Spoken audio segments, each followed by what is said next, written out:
Shri Paramatmane Namaha. Atha Shreemad Bhagawad Geeta, Chapter 6, The Yoga of Self-Control. Shri Bhagavan said, Hey Arjun, he who does his duty without expecting the fruit of actions is a sannyasi and a yogi, means karma yogi and sankhya yogi both. He is no sannyasi who has merely renounced the sacred fire. Even so, he is no yogi who has merely given up all activity. Hey Arjun, you must know that what they call sannyas is no other than a yoga. For none becomes a yogi who has not abandoned his sankalp, thought of the world. To the contemplative soul who desires to attain karma yoga, selfless action is said to be the means. For the same man, when he is established in yoga, absence of all sankalps is said to be the way of blessedness. When a man ceases to have any attachment for the object of sense and for actions and has renounced all sankalps, he is said to have attained yoga. One should lift oneself by one's own effort and should not degrade oneself, for one's own self is one's friend and one's own self is one's enemy. One's own self is the friend of the soul by whom the lower self, which is consisting of mind, sense and body, has been conquered. Even so, the very self of him who has not conquered his lower self behaves antagonistically like an enemy. The Supreme Spirit is rooted in the knowledge of the self-controlled man whose mind is perfectly serene in the midst of pair of opposites such as cold and heat, joy and sorrow, and honor and ignominy. The yogi whose mind is settled with jnana, the knowledge of Nirgun Brahma, and Vijnan, the knowledge of manifest divinity, who is unmoved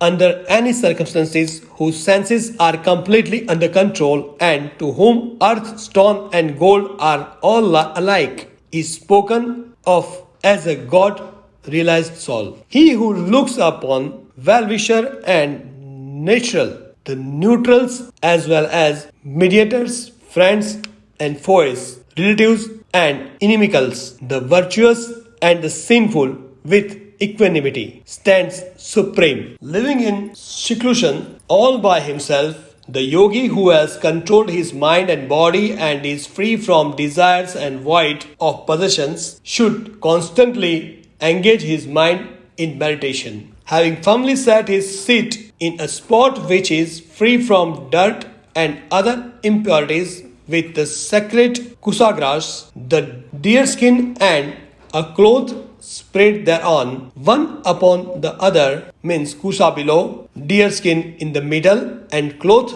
uppermost, neither very high nor very low, and occupying that seat, concentrating the mind and controlling the functions of the mind and senses, he should practice yoga for self-purification, holding the trunk, head and neck straight and steady, remaining firm and fixing the gaze on the tip of his nose without looking in other directions, firm in the vow of complete chastity and fearless, keeping himself perfectly calm and with the mind held in restraint and fixed on me. The vigilant yogi should sit absorbed in me. Thus, constantly applying his mind to me, the yogi of disciplined mind attains everlasting peace consisting of supreme bliss which abides me in me. Hey Arjun, this yoga is neither for him who overeat nor for him who observes complete fast. It is neither for him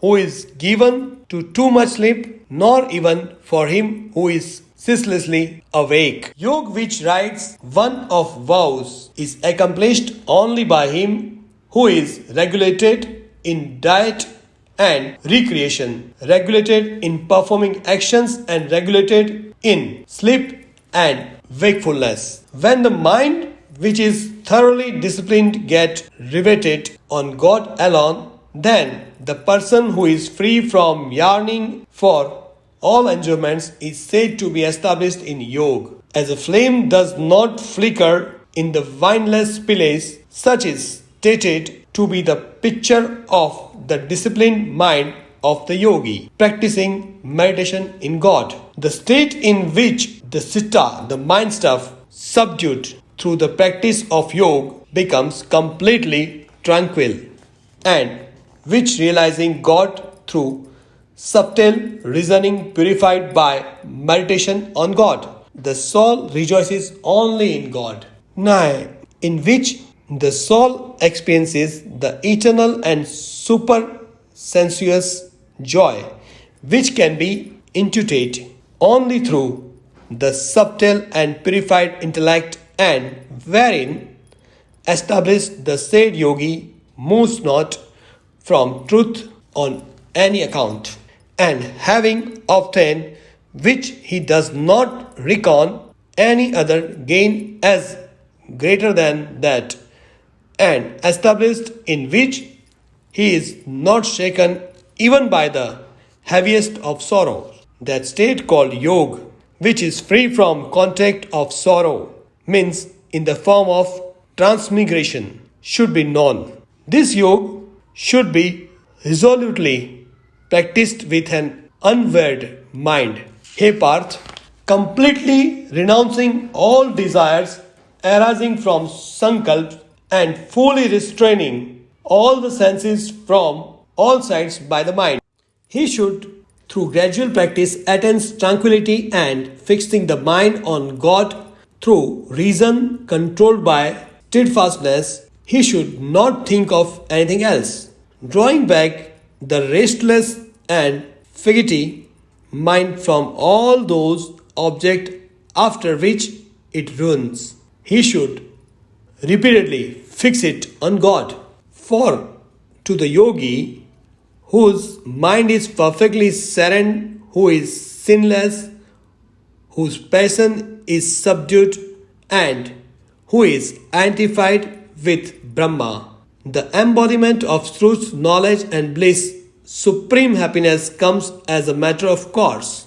The sinless yogi, thus uniting himself constantly with God, easily enjoys the eternal bliss of oneness with Brahma. The yogi who is united in identity with the all-pervading infinite consciousness, whose vision everywhere is even, beholds the self existing in all beings and all beings as assumed in the self. He who sees me means the universal self, presence in all beings and all beings existing within me. He is never out of my sight, nor am I ever out of his sight. The yogi who is established in union with me and worship me as residing in all beings as their very self,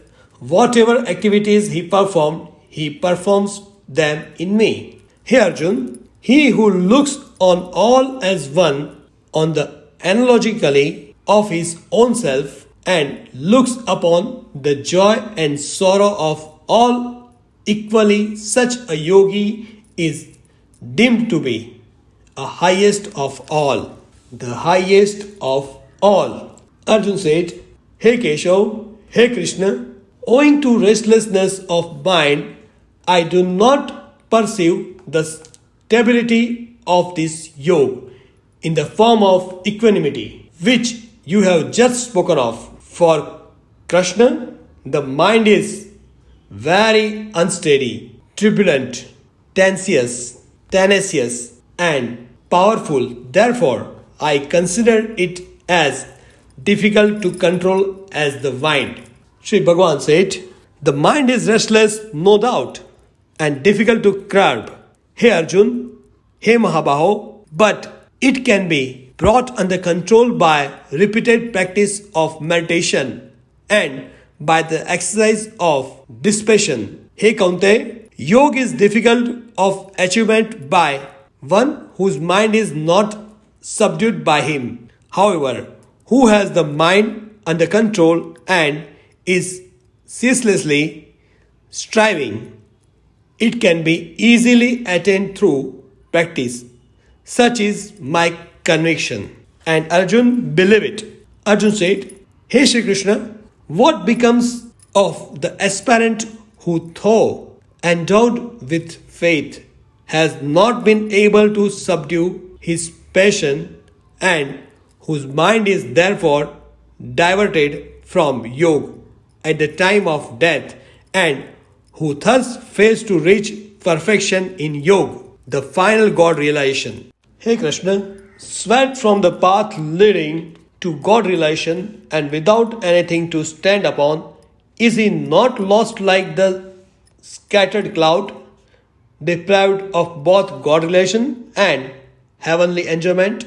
Hey Krishna, only you are capable to remove this doubt of mine completely, for none other than you can dispel this doubt. Shri Bhagavan said, Hey Parth, there is no fall for him either here or hereafter. For, O my beloved, none who strives for self-redemption, as for example God realization, ever meets with evil destiny. Such person who has strayed from yoga obtains the higher worlds, the heaven, to which men of meritorious deeds alone are entitled, and having resided there for innumerable years, takes birth of pious and prosperous parents. Or if he is possessed of dispassion, then not attaining to those regions, he is born in the family of enlightened yogis. But such a birth is in this world is very difficult to obtain. Here Arjun, he automatically regains in that birth the latencies of even-mindedness of his previous birth, and through that he strives harder than ever for perfection in the form of God realization. The other one who takes birth in rich family, though under the sway of his senses, feels drawn towards God by force of the habit acquired in his previous birth. Even the seeker of yoga in the form of even-mindedness transcends the fruit of action performed with some interested motive as laid down in the Vedas. The yogi, however, who diligently takes up the practice attains perfections in his very life with the help of latencies of many births, and being thoroughly purged of sin, forthwith reaches the supreme state. The yogi is superior to the ascetics. He is regarded superior even to those versed in sacred lore. The yogi is also superior to those who perform action with some interested motive.